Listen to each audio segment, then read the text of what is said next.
Basically,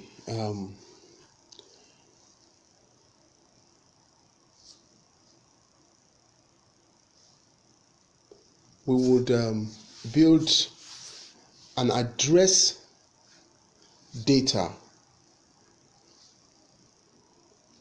We'll build an address data that would enable the banks to be able to verify your address,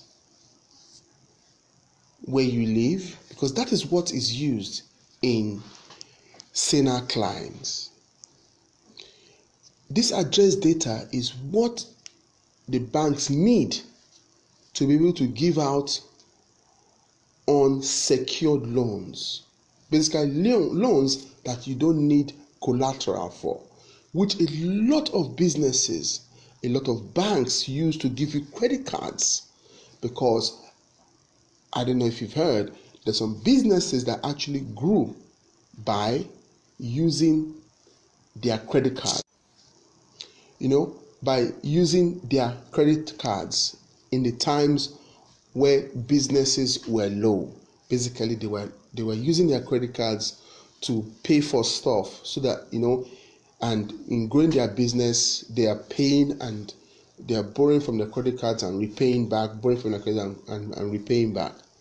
So in this, and also this address data is also very good for mortgages. The government's, my other aspirants also talk about, we will be building 7,000 homes, 10,000 homes. But yes, you're building these houses. Who is going to buy these houses? Which is the truth. Who is going to buy these houses? An average worker. An average worker that earns how much? 18,000 a month. And basically an average house in Nigeria is about 500,000, 600,000, 700,000 naira. Now, what do we need to do?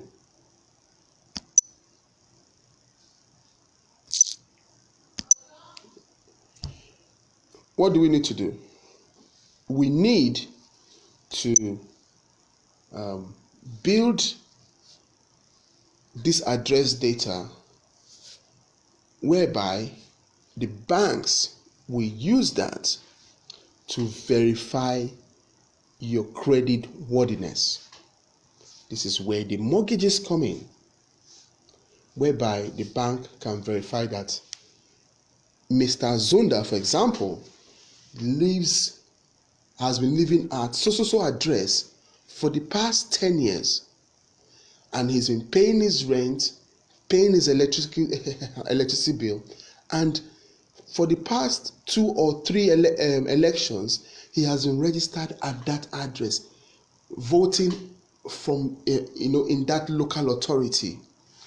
That is to show that Mr. Zonda has some credit worthiness for the bank to now be able to give you a mortgage. Basically, buying the house for you, paying off the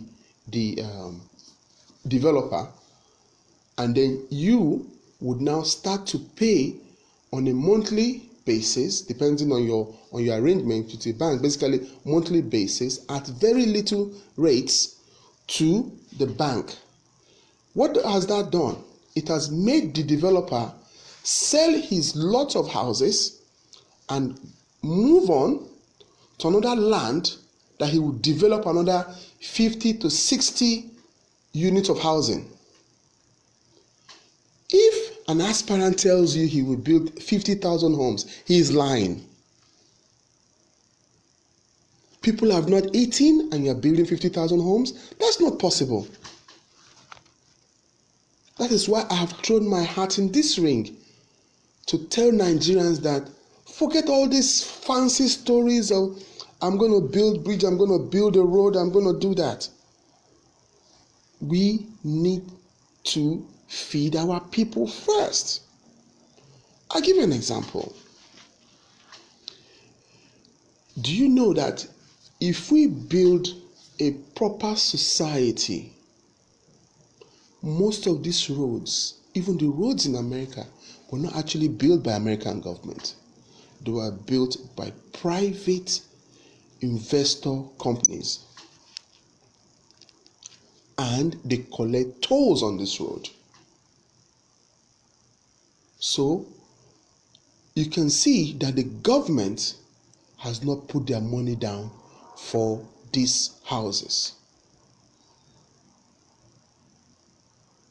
or for these roads, because as you see, the address data, okay, has made it possible for investors to come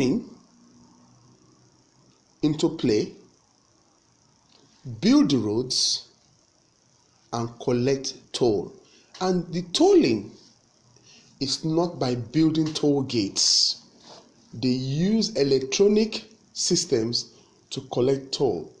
Basically, you're driving, pictures are taken, automatic cameras are installed, they get your data and they send you a bill. And they give you 48 hours to pay your toll. If not, they will charge you interest or penalty fines. Now, this is to address the issue of road construction. That for us to, for a responsible government like mine, that I hope to lead the African Action Congress, is that we will build the enabling environment for investors to come and build these roads, housing and huge housing estates. Basically, we will create more landlords in Nigeria than tenants. That your child at 18 or 20 or 21, by the time they get their first job, they will be able to buy their first home and be paying mortgage on that home because they have a job for the next 20 to 30 years. Not the reverse that it is now, that you would basically save up to build a house. Maybe eventually you are in your 50s or 55 or 60, you're able to build your first home. Between building your first home and the expected time of your lifespan, maybe 65, basically you have only 5 or 6 or 7 years to live in this house. How is that working in Nigeria? We want to do the reverse. We want to create an enabling environment so that the banks will be able to lend money to you, to Mr. Azunda, to Mr. Aziz, to Franklin, so that the private investors who have the expertise and the money to build these houses will come in. I will not divert money meant for hospitals, for medicines, for social care, okay? Basically building a conducive environment for big employers to come in and employ people. I will not divert that money to building roads. Basically, I call that white elephant project, because you know why? How am I going to get my money back? So if an aspirant is saying to you, oh, we will build road, we will build hospital, why is it that when after 8 years of government, they're not able to build these roads? Because you know why? When they tell us these promises, we don't ask them, how do you intend to get the money? Some will tell you, all the money that is stolen out of Nigeria, all the money that has been siphoned all the money that has been this. Now, let me answer that question. The money that has been siphoned wasn't carried from the bank. The money was budgeted for a project. Okay? The project was not delivered. Okay? And the contractor, I don't know what, happened to the money. The money went amiss. Or they siphoned the money. But did they budget money for your road? Did you budget money for your healthcare? That is one thing we have to find out. Where are you going to get these funds from? If you say you are going to build a road and the state has not paid the salary of its indigents for the past 8 months, wouldn't a responsible government's first priority is to clear the debts in the state or pensions for old pensioners in the state before embarking on a huge project like that? Wouldn't it make sense for them to clear their debts, pay the workers? But no, he would be lying and lying that, I'm going to turn this whole place into a construction site. First month, second month, third month, fourth, fifth, to the end of their term, they would maybe just manage, right, to maintain one highway in the state. Or if they're able to build one road,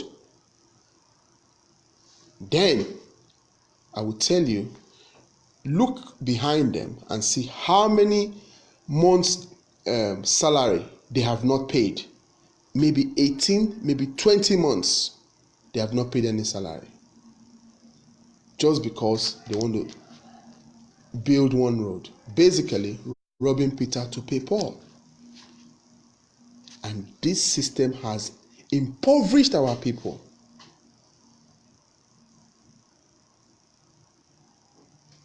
My government will never be like this. I will never sit down to allow people to lie to Nigerians anymore.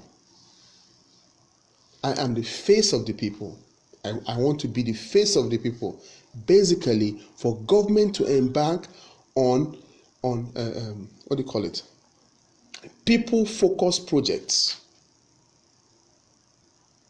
People-focused projects. Please give me a minute.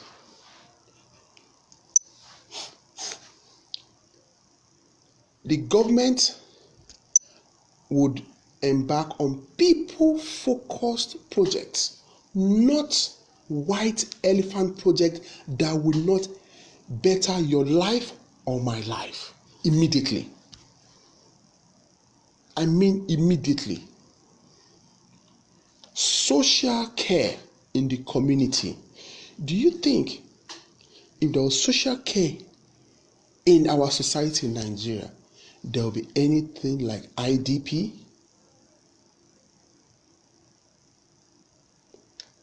I don't know if you remember in the United Kingdom when there was military occupation in the Northern Ireland. Did you hear that some people ever, had to leave their home and live in the camp? No, because there was social care in the community.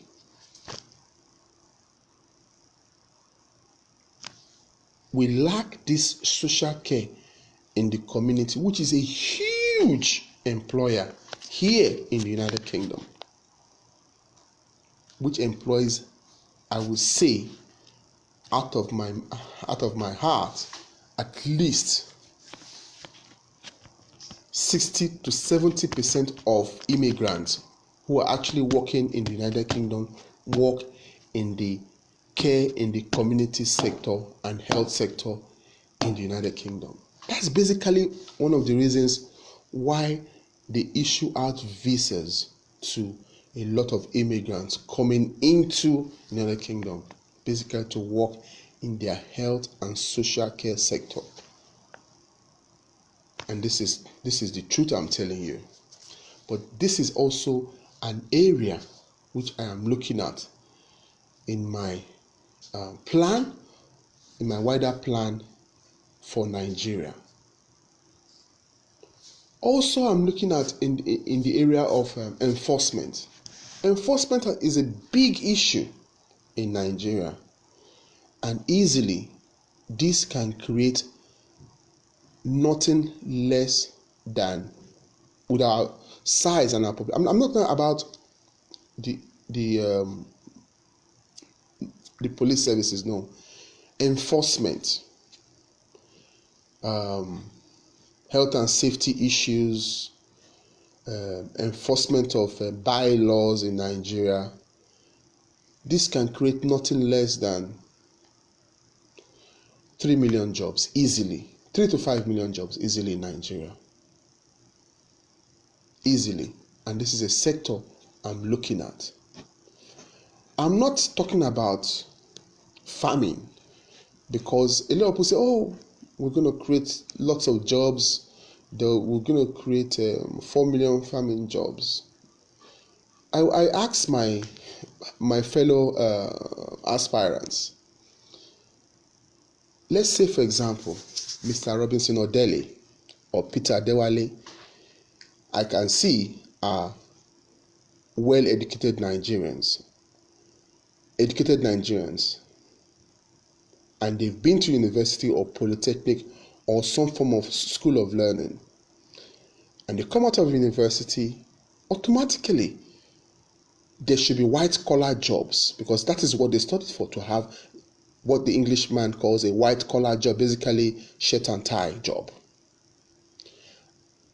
And I will see it as an insult for me to tell Mr. Adewale to go and become a farmer after spending years in the university or some kind of higher school of learning in Nigeria. So I would create 3 to 5 million white-collar jobs, especially in the areas of enforcement, in the services industry in Nigeria. Then also, I'll be looking into primary health care. My plan for the primary health care services in Nigeria is this, and I want you to bring out your calculators. For example, on the last census, it was estimated that we have 4,712 private hospitals in Nigeria and clinics, 4,712 in the entire country. Now, in my government, I would not be building any more hospitals. No, I would not. I don't want to build empty shells. What I would do is this. I would pay, because in the last budget, for every Nigerian, the government budgeted 63 naira per year for that whole year for your health care. But I will go on further. For every visit you visit a hospital, because now we're going to engage private hospitals in Nigeria to carry out our primary health care services, we'll pay 200 naira. Okay? Now, I've averaged it that because of our huge population, in a day, a private hospital in Nigeria, because now it's going to be free for everybody to come in, get their health check, blood pressure, get their first visit of a doctor. I would pay 200 naira per visit. People will say 200 naira is little money, but in a day, one clinic could see nothing less than 700 people, employing at least either 3 to 4 doctors in each clinic. And this doctors list, we would work with the Nigerian Medical Association, so that any clinic has to be certified first with the Nigerian Medical Association before we engage them in our primary healthcare service, free of charge. 209 naira times 700 times 250 days in a year, working days in a year.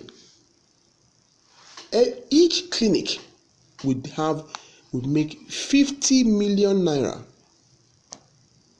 And this is 50 million. Out of this 50 million naira, they would pay their rent.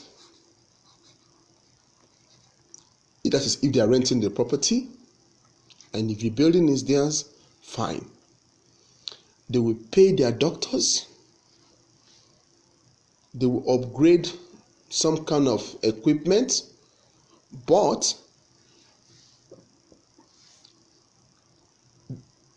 what would ensure is that nobody sleeps over in a private clinic in Nigeria.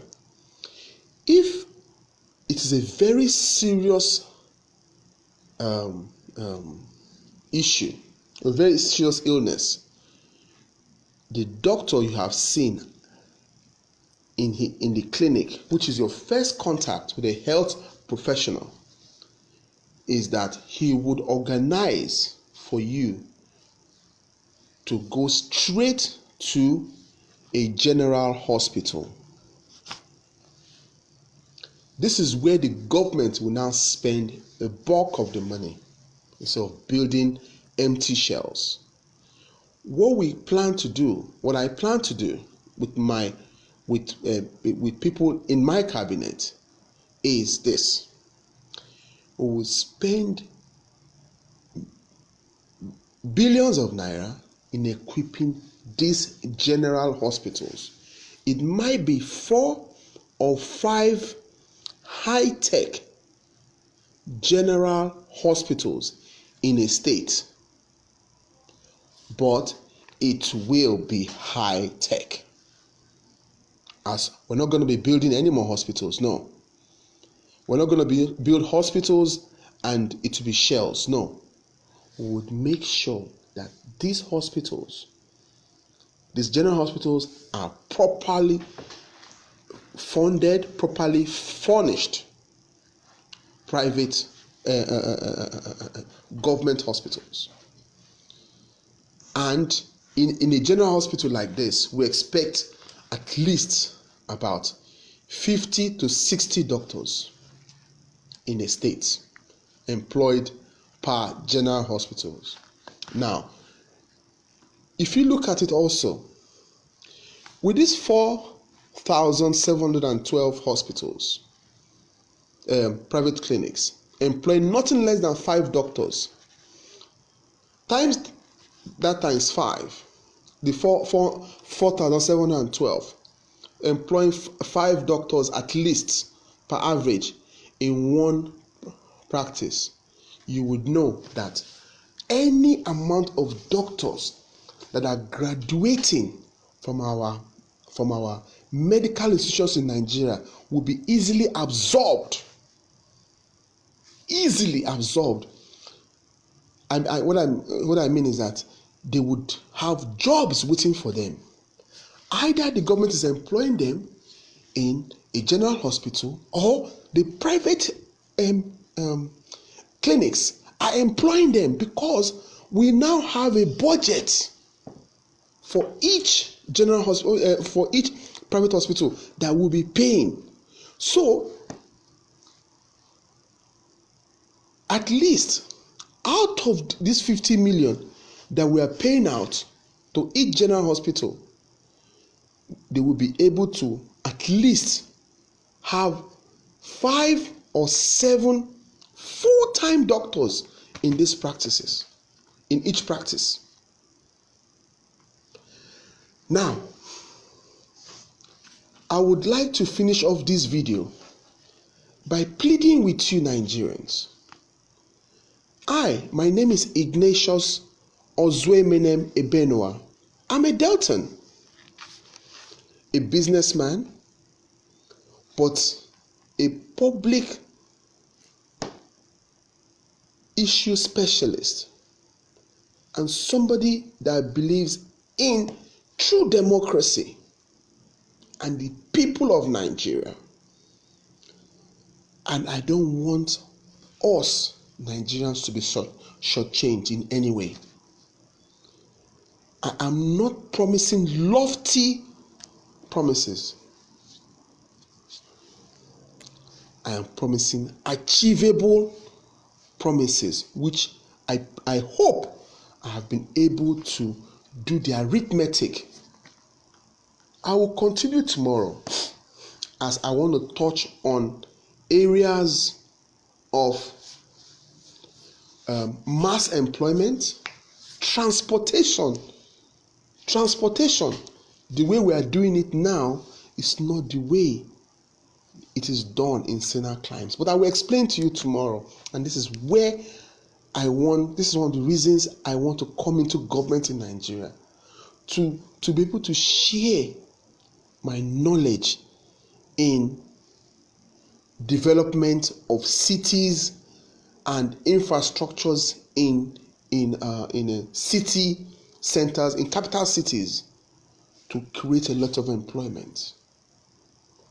So we'll be looking at transportation, mass employment, and other areas that would help to create jobs for Nigerians. I would also plead with you to share this video among your huge friends, as I want you Nigerians to believe that there is help at hand. The help is already here. I will do anything for my dear country Nigeria to make sure that the past is the past. I'm not going to spend time chasing after who stole this, who stole that, who did this, who did that.